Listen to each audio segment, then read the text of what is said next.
Welcome to the backstage access of the 73rd Thomas Awards, powered by Stagers Channel. I'm John Ray. My name is Mikey. And we are here tonight, Mikey. Yes, to witness, and of course, congratulations, Honorable Marcos Mamay, for winning the Presidential Award of FAMAS. Yes. So, kamusta po? Ano pong nararamdaman po natin ngayon, Mayor?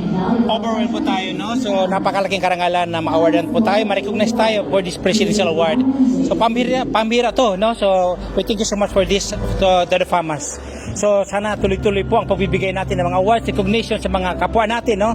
Sa media, sa gumagawa ng pelikula, sa lahat ng arts, no? So, napakalaking opportunity na mabigyan tayo ng recognition na ganito. So, maraming salamat po, FAMAS. Sige, paano nyo po ito, kanino nyo po ito inaalay? So inidikit po natin ito, no, sa lahat, sa unang-una sa constituent natin sa Municipality of Nunungan, sa media, sa lahat ng award giving bodies, sa lahat ng mga supporters natin, no.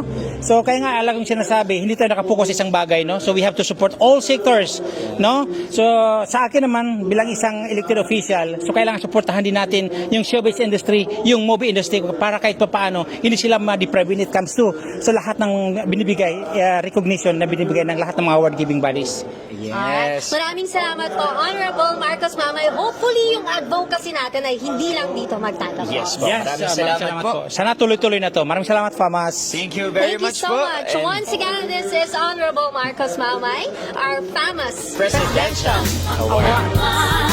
Dali ang pinamata.